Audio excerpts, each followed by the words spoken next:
Hello and welcome to the FF podcast. This is episode 1. This is being hosted by me, Shark Gill. My Twitch and YouTube icons on the screen there indicate where you will find me.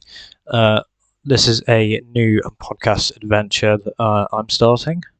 Mainly going to be centered around Mario Kart Wii, since that tends to be what my content's based on, but I'm also open to branch out to other games. There might be segments where I talk about other games I've been playing, stuff going on in my content sphere. This is the first episode, so this is a lot of trial and error. I plan to have a lot more guests on in the future. I haven't got any lined up at the minute, but if you would like to join, the Discord link is in my YouTube description. You can feel free to make a request there. That'd be brilliant. I would love to have loads of guests on. So I guess we can start off with one of the first topics I wanted to talk about, especially with the Mario Kart Wii community in a minute, is Mogi Lounge. Now, for anyone that doesn't know what Mogi Lounge is the competitive side of Mario Kart Wii. Quite popular in the community. A lot of people know it. Even if you're not very competitive yourself, you probably know about Mogi Lounge. It's a very popular side of the community. Now, I've been part of this community for a good 12 years now. Mogi wasn't around when I was playing 12 years ago. It was more about the VR system back then. But these days, it's something to get. It's good to get into if you like competitive Mario Kart. If you actually want to, test yourself against decent players, use actual good strats in the game. I've done, I think, 4 Mogis in total. I think I've played 4 events, maybe 5.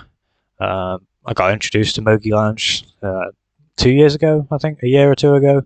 I played 1 round. I didn't come last, which was a good start. But yeah, I then left it for a bit because I was only really playing off the back of a friend who was playing, and I didn't feel comfortable. I thought it was quite overwhelming when you first get into it. There's a lot of rules. A lot of people have been there for ages. It seemed a bit unwelcoming, but it's all changed now, so it's all right. Then I probably did another event quite a few months later, and then I accidentally randomized, so I got 2 strikes, and then I didn't play for a good couple of months. And I've recently just started getting back into Mogi. I played 2 events since my big break from the game and just Mogi itself. Not too bad an FFA event, finishing 6th. I mean, 6th isn't great, but it's better than last or bottom half. And then 2v2 finished 3rd or 4th as a team, so that was quite good. It's a great. I'm really enjoying it. It's a great way to sort of develop my skills at Mario Kart Wii, because at the end of the day, I like looking for the competitive aspect of the game. I think it's something that you can really get to grips with. I think it's probably better than Worldwides, because I think Worldwides, I've been playing so much of them recently, and I think my problem with Worldwides is just that it's so easy to make a new license, and the fact that it's based on everybody else's skill rating really detracts away from the value of VR, because to get to full 9s, is a massive achievement, but you're always relying on a good lobby of people, and you need to get lucky or be better than everyone in that lobby. And a lot of times that's quite difficult, and you might get a good lobby sometimes, but then the room splits, and then you end up getting loads of lower VR players in, and all that VR you've just spent ages, like loads of races gaining, can all come away by finishing bottom half, and you lose like 100 VR. So I'm not a massive fan of the VR system these days.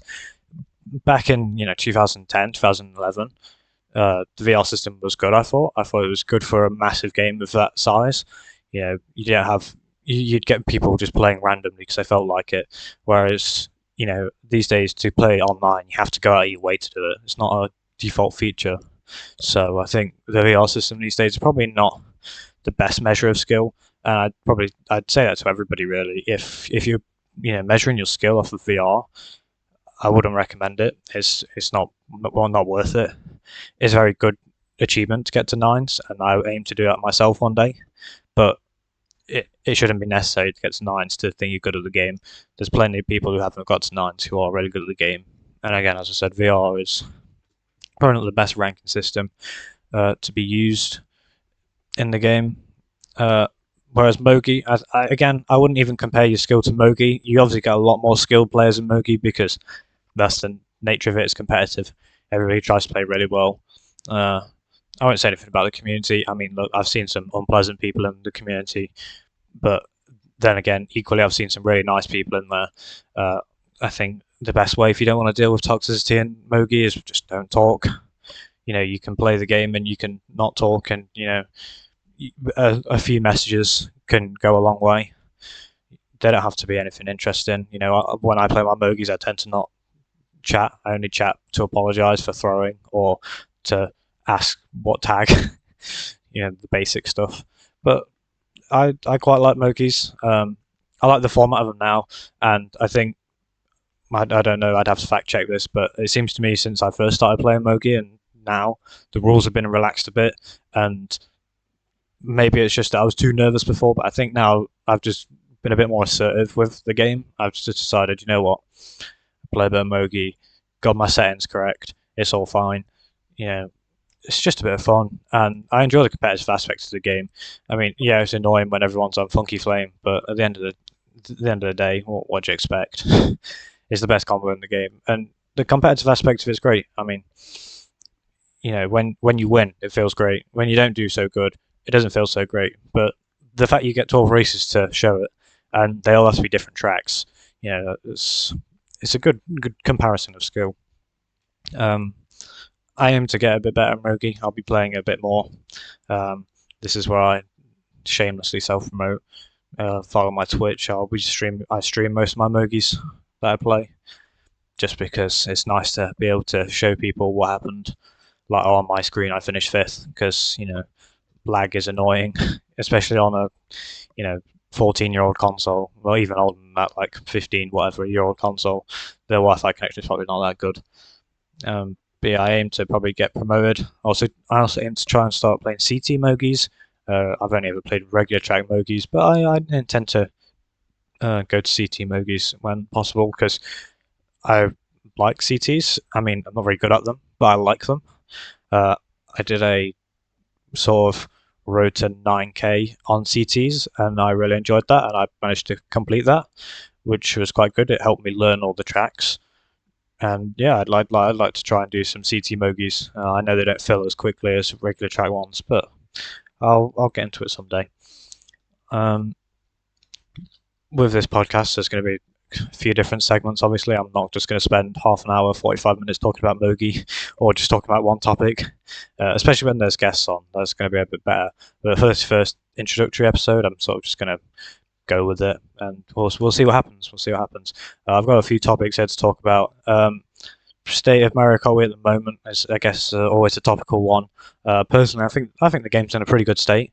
I mean, CTGP updates, they're not as frequent as they have been before, but I think with the features being developed and the tracks getting in, it's quite good. I know there's loads of debate on what CTs should get in and what CT shouldn't get in based on quality, based on popularity, whether peaks should be removed. I don't think peaks should be removed. It's annoying. I don't like the track. I like the track in terms of the nostalgia it holds and the significance it holds. I don't like the track in terms of playability. It's very, very difficult, and I know it's a skill issue, but if for someone who doesn't want to sit there and learn the optimal lines for peaks for it to get picked 1 in 10,000 times, it's annoying to play it. But then again, that's just CTs, and I don't think it should be removed from the pack just because it's difficult or just because it's nostalgic and we need better ones. I think there should be a balance. In my personal opinion, I think CTs are good when they have jank and they have quality. You could play a CT and it could be the most the best quality possible, but I still might not enjoy it as much as something that's a bit janky and just a bit more homemade. But each custom track has its own value, and at the end of the day, it's for the track council team to decide what goes on the pack. And if you don't like it, just make your own pack. You can choose what CTs you play. It's as simple as. So that there's like Midnight. Midnight's really good. I really enjoyed Midnight for what I played. I didn't plan to talk about Midnight, but it's such a good pack. Massive shout outs to Mayro and ZPL and everyone else that contributed to the pack. It was really fun. I remember when it came out, I was really enjoying it. The worldwides were fun as well. I like the track variety, and I like the music choices for every track. That was a massive standout of Midnight, especially to me, was some of the music choices for the tracks, which are so good. It opens your horizons up to different musics that you might not have thought about. It gave me a few ideas for some music packs and stuff, and just having somebody else choose some music to fit a track, it gives you a bit more media analysis. I quite like that. But yeah, the CTs they chose were good. Like there was, but that's what I mean. A pack can have balance of jank and quality. There were some really quality tracks in there, but then there's stuff like the back rooms. Stupid. Like, no offense to the person that created the back rooms, but it's a kind of a stupid concept. But it was a good track. But stupid concepts and bit janky tracks can make it in there, and it can still be fun. And you can get some quality tracks as well. Like there was the Worldwide Raceway. I can't remember exactly what it was, but it was a course, like a one lap course. It had loads of different like country aspects in it. It was really good. I really enjoyed that one. But yeah, stuff like Midnight and CTGP, they're really good distribution packs. And I think if you don't like the CTs in one pack, just play a different pack. And people might argue, like, oh, well, why should I be forced to change to a different pack? Well, at the end of the day, you create your own experience, right? Like, if you don't like the CTs in CTGP, just don't play them. Just play regulars. And if you want to play CTs, then either import your own in, because you can do that with my stuff, or just go play a different pack. There's plenty of packs out there. I know not as many has as much support as CTGP does, but they're the options you have. I quite like CTGP. Obviously, I've been playing it for a long while now. A lot different to what it used to be back in the day, but again, that's fine. I would rather have some of these really nice tracks than some of those really old tracks, because those really old tracks are really janky, and sometimes they're just unfun to play, and especially when you get into the heat of the game, especially on worldwides, you get a bit annoyed when you lose because the track's not made perfectly. But yeah, I like CTGP. I know that I'm pretty sure Bean's working on online TTs. That's something I'm quite looking forward to if that does get made into an actual feature. I've never played online TTs. Not very good at TTs really in general, but if that gets made into a feature, then I'd happily play it. There's always something new going on, and it's fun to experiment. I mean, if you limit yourself to only playing regular tracks or just playing mini KOs with streamers, you tend to bore yourself of the game. It's always good to have a wide variety, and even if you're not very good at online TTs, it's fine. Like Countdown, Countdown's such a crazy mode, and I'm not a big fan of it myself because I'm probably not very good at it, but it's still fun to play sometimes because there's no real skill in it. It's just fun. But I'd say that's probably the state of the Mario Kart Wii itself at the minute. I mean, I'm quite happy with the game. I stopped playing it for a bit because I got a bit bored and just exams, these things happen. But just playing the game as it is now, it's in a good state. I don't really see the game dying off anytime soon. For such a dedicated community, there's not really much room for it. Loads of streamers are playing the game. There's new ideas coming in all the time. Yeah, and that's really all I have to say about Mario Kart at the minute. It's definitely a lot different to what it was back in the day, but that's fine, because back in the day it was new, it was fun.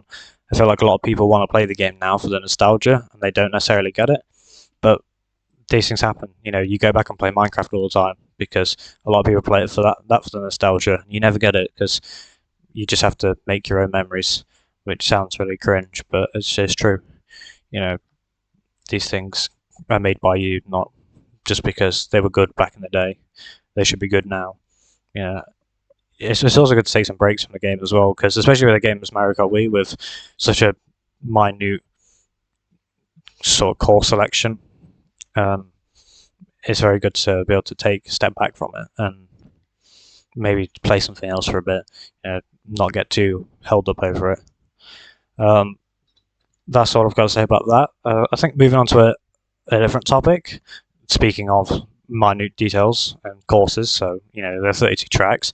A game that has a lot more tracks than 32 in the official Nintendo game is 8 Deluxe. Now, only a week or two ago, the direct came out, which revealed the Wave 5 for the booster course. Now, I don't actually know what tracks are going to be in that, other than that new soap track that looks like a Wii CT. I remember, especially when I saw it, I was like, "Well, that's just a custom track. That generally looks like something someone would have made and put in CTGP." But yeah, I'm gonna pick up the booster course pass now. I didn't originally. My opinions on Mario Kart Deluxe are not hidden. I'm very vocal about not liking the game. It's just not for me. I think Mario Kart 8. I don't know whether I was just blinded by the fact it was new, but I remember I really enjoyed the game and I played it a lot when it came out, and I was really into the online scene, like when it came out. But 8 Deluxe, I really, but when I play it now, I don't get on with it. I think a bit of an issue I had with it was the fact that everything was unlocked. Obviously, you have to unlock your own vehicle parts still, but all the characters were unlocked as soon as you played the game. I think that was a massive part of MKW for me. Playing it that was enjoyable was that you had to do certain things to unlock characters. So if you ended up 100% in the game, you'd unlock every character, and it was sort of a journey to get the better characters. I remember when I was younger, I really wanted to get Dry Bowser, but it was quite difficult because you had to get like 1 star on every single 150cc track, well, 150cc cup. I remember it was such a difficult task to get it, but when you finally get it, you feel so happy. And I think it's probably something I didn't like about 8 Deluxe was sort of the lack of progression in it. It was okay, well, you can unlock your new car parts, but as soon as you unlock the meta ones, it doesn't really matter anymore. I guess you could say the same for Mario Kart Wii. As soon as you unlock Funky and you got the Flame Runner, sort of OP. But I think when the game was customizable as that, the character unlocks would have been nice to just keep the game a bit more progressive for newer players or people who are just looking for a bit of offline content. I think the game's probably riding on the online hype wave at the minute with the new courses. Obviously, you can play them all offline, but I feel like the booster course is really pushing and pandering to the online community. And as you can see, when they release new waves, they balance patch the game to change up the meta from what people thought. The Waluigi meta got completely shifted to loads of other characters, I'm pretty sure. But with the new reveal of this new one and the new characters they revealed, I'm definitely picking it up. I said if Kamek was revealed as a character, I would pick it up. Now they reveal Kamek as a character, so I am going to pick up Wii 5. I think that's probably when I'll give 8 Deluxe a chance again. I tend to give it a lot of chances, but you got to be able to be flexible with the game, because if I don't give 8 Deluxe a chance, then that's going to be really boring. Because I might hate the game one day, but I might come back to it. Wave 5 might make it really good, and the tracks might be really good. I think my issue is just with the handling of the game. It's probably just, again, it's another skill issue on my part. Probably just need to practice a bit more, but I think when playing, I'm not a big fan of how the handling works with the drifting and just the way the car deals with off-road. That was my problem, I think, was that you accidentally touch a bit of off-road and you lose all your speed. It might have just been the combo I was using, but anyway. So I'm going to pick up the new wave. Hopefully, it got some good retros in it as well. I've seen some of the retros already that has been released with the other waves, and they're quite good. A few that stand out are probably Waluigi Stadium, DK Summit, and these are all just Wii tracks. But like even Shroom Ridge is a good track. I can't really think of any others off the top of my head, but they're good tracks, and I look forward to picking up the MK8 booster because I'm looking forward to playing as new characters. I like the idea that they release new characters. It's sort of like Smash, a bit less important as Smash because obviously Smash was massive.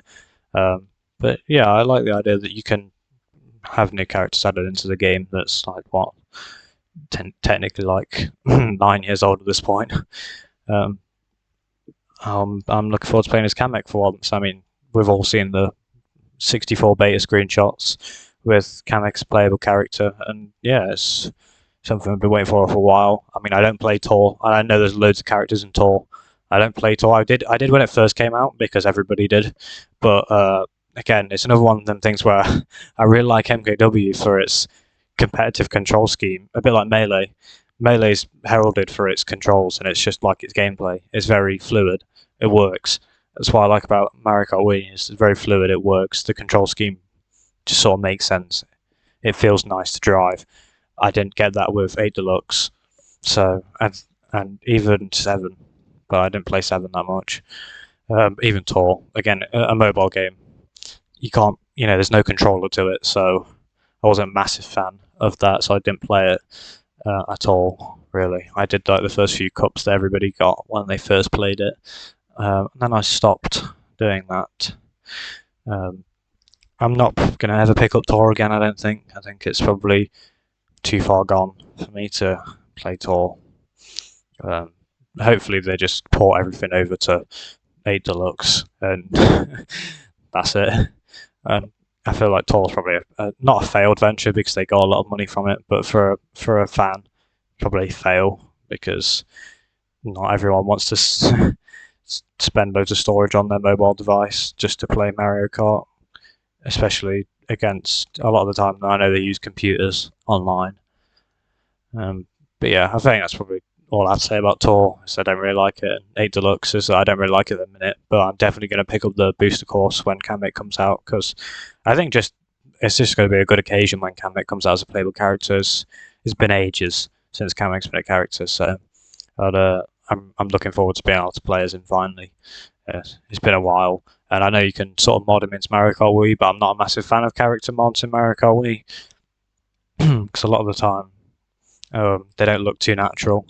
I don't mind texture hacks. I mean, I use texture hacks all the time because I think texture hacks are cool. They're definitely what I used to, wanted to use when I was younger.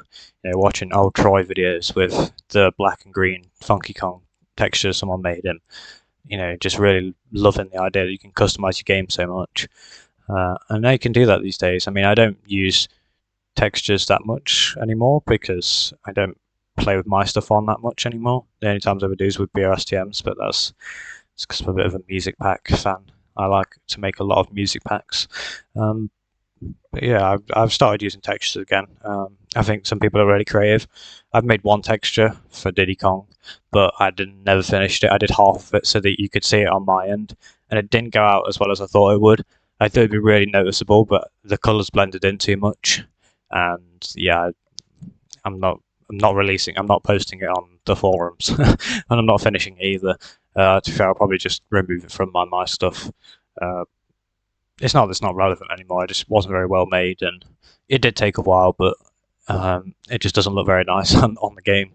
It just looks like a bit of a blur of colours that don't really work. My next topic that I have here is something that I'm going to do myself. So again, a bit of shameless self-promo. I don't think I'll have timestamps on this. I'll maybe work it out. Probably not. Maybe in future episodes, not this episode. So if you want to not listen to shameless self-promo, I'd probably skip ahead about 4 minutes. I won't mark it, but if you want, just keep spamming the 10-second skip. That's what I would do. This week when the episode comes out on Twitch, I will be doing a big marathon of a Mario Kart Wii mod called Formula Kart Wii. Formula Kart Wii is something that I've done a lot of in the past. It's something I quite enjoy. It's quite fun. It's an offline thing, but online as well. I plan to do it offline just because I don't tend to get the numbers to fill up an online room. And it might be a bit boring if there's only 4 people willing to do every single track. So probably offline, but depending on how many people are going to want to interact with it, then go online. But my plan is to do a marathon of every single vanilla track. So that's every track from the Mushroom, Flower, Special and Star Cup, every track from the Shell Cup, Banana Cup, Leaf Cup and Lightning Cup. I plan to do every single one of them in one stream. It's probably going to be like a good 24-hour one. I probably will go to sleep during some of it because it's unreasonable, but I plan to do it all in one stream. If not, I plan to do it in 2 streams, but it will be done all in one sort of go. I have done this before, but I did it very disjointedly. I think I did like two cups, and then I ended stream. Then did another two cups, and then I think I did like three cups, and then I ended stream, and then I did like the last race on its own for some reason. So I'm gonna do this one all in a row this time properly because, uh, as many people that watch me already know, I like to do a lot of big things. Uh, I sort of pride myself, I guess. I tend to center my content around doing bigger events than just normal stuff that other people would do.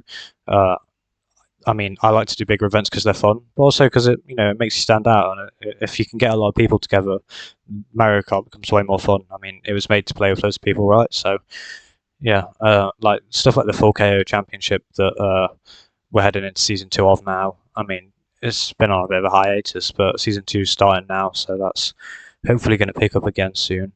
Um, but stuff like that, like just big events where you just do crazy full KOs and just get points based on where you finish, and at the end of the leaderboard, end of the season, you stack up on a leaderboard against everyone else that played. It's not really competitive. There's a competitive aspect to it. So if you want to play competitively to do the leaderboard, that's fine. But if you want to play for fun, they're just random KOs. Like one that I didn't really like myself, but it was fun. Was one that a viewer suggested. A lot of you will know Metabeer. He he had won loads of KOs, so he used his points that he won from his KOs to redeem a theme. And he chose the theme of this crazy idea where you had to do 200cc Waluigi Flame Runner only. Everybody had to do that, and we were only allowed to pick 4 tracks. So I had to make a custom track pack with only 4 tracks in.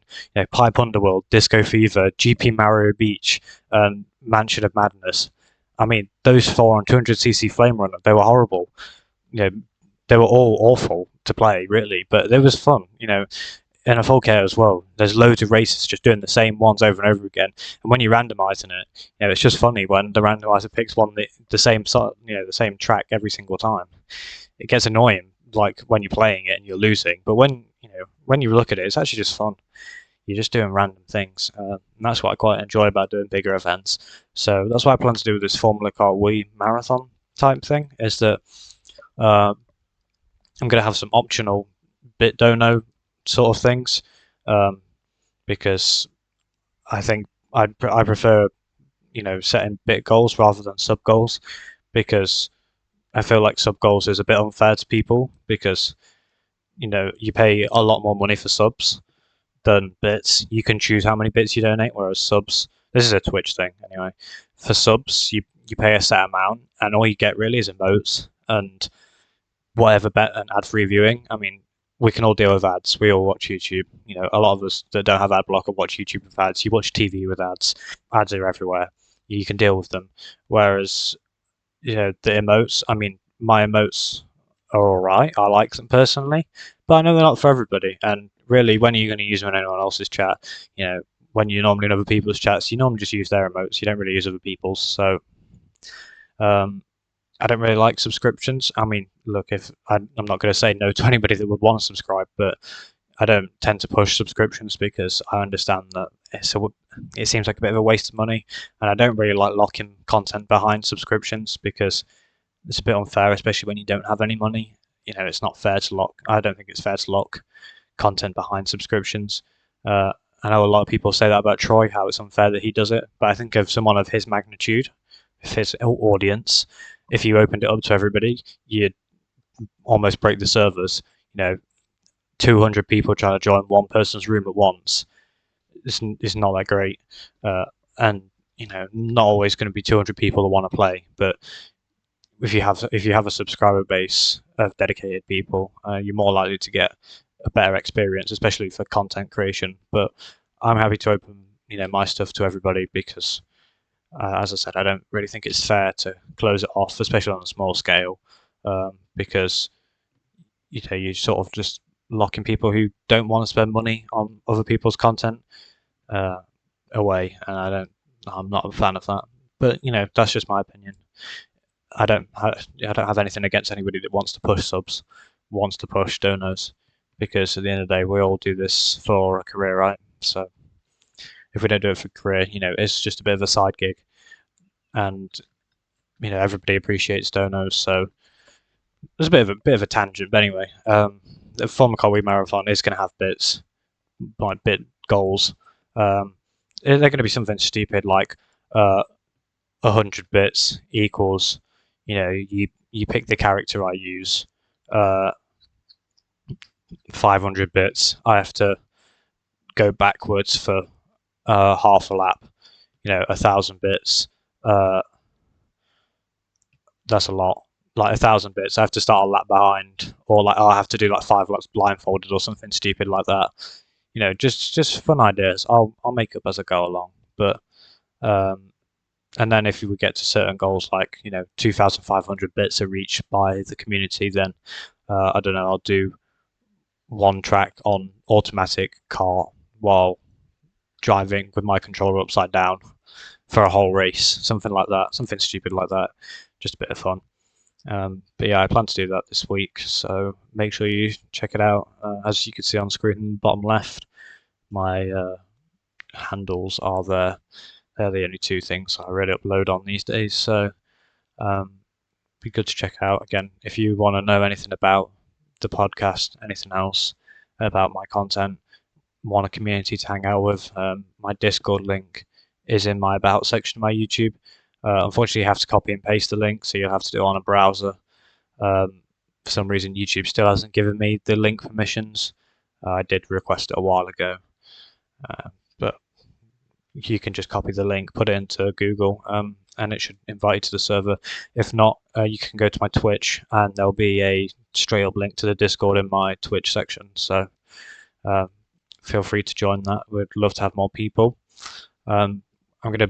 We're nearing the end of the first podcast episode. I've enjoyed recording this. I've enjoyed talking about it. I hope you all enjoyed. Not quite finished yet. I'm probably just going to talk about the future for this series as such now. I sort of mentioned it at the start, but I'll probably talk about it better now. I've got a better idea. I do plan to have guests on this series. I plan to make this go as long as possible. Not every episode will have a guest on, maybe. I'm trying to sort of secure a co-host at the minute. A co-host isn't necessary, but I feel like a co-host would make the longevity of this series go on a lot better. I'm not just going to stay in Mario Kart Wii content. Some episodes might be themed around a different game. If I end up moving communities, the podcast will follow. I'm going to plan to interview a variety of people. Hell, if I get lucky, I'll interview some better people. A nice one would be Troy. I know it would probably not happen for a while, if ever, but that would be sort of a dream, or it'd just be a nice thing. I'd like one day to have a special episode where I could interview Troy, especially if someone's been watching him for quite a while. I have quite a few questions I'd like to ask him, and just be good to get a good episode like that. Again, good content is what I'm sort of here for.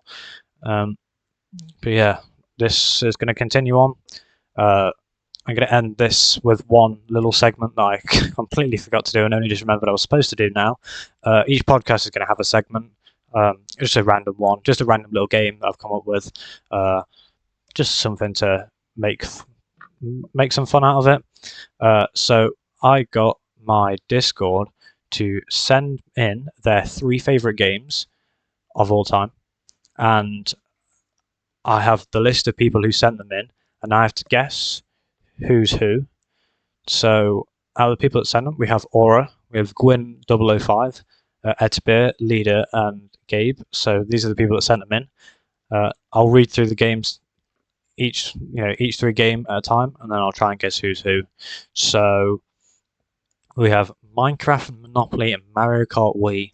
Now out of Aura, Gwyn, Beer, Leader, and Gabe, looking at the other ones, I'm going to have to say this is probably Aura, because Minecraft, I know Aura's a Minecraft player.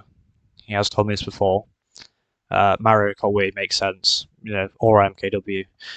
Monopoly is interesting. I wouldn't have guessed that one, but I think that's Aura. Now, I don't actually know the answers to this because they're all misjointed, so I'll have to ask them if I got it right. But yeah, here we go. The next one says Mario Kart Wii, Pokemon Platinum, and Street Fighter 4. Good selection there, I'd say. I'm probably going to rate these as well because I'm quite a bit of a game enthusiast myself with quite a wide library. Mario Kart Wii again, good game. We all know this. Pokemon Platinum, very good game. Not my favorite Pokemon game. My favorite Pokemon game is White 2 and Black 2, I guess, but White 2. Um, just for the Reshiram really, and the best. It's just a better game than Black 2. Street Fighter 4, I like the Street Fighter series. I haven't played much of it. I played Street Fighter 2. I really enjoy that game. I'm not very good at it, but I enjoy it. Now, the only person that I would seem on here to have this would be either Etabir or Gwyn. I'm going to go between those two. Looking at the next one, I think I know which one Etabir is, so I'm going to go with Gwyn on that one. So some good games. So if Gwyn, you're watching, that's a good top three. I really like that. The next one is Dungeon Keeper 2, Medal of Honor Allied Assault, and Darkest Dungeon 1. Now, unfortunately, I think I know who this is because I was talking to him about this, and he says he has like 18 favorite games of all time, but he had to pick three, and he was trying to pick three that I wouldn't know. I'm going to say this is Etabir. Medal of Honor, I've never played the series, but I know what it looks like. It looks something interesting. I don't know what Darkest Dungeon 1 or Dungeon Keeper 2 is, but you never know. I might check them out one day. Okay, good selection, I guess. Very interesting. So I'd probably say I'll probably rate them all at the end on most interesting. Next one's got Mario Kart Wii, Rhythm Heaven Fever, and Punch Out for the Wii. Punch Out for the Wii, I've never played, but I can imagine it's good.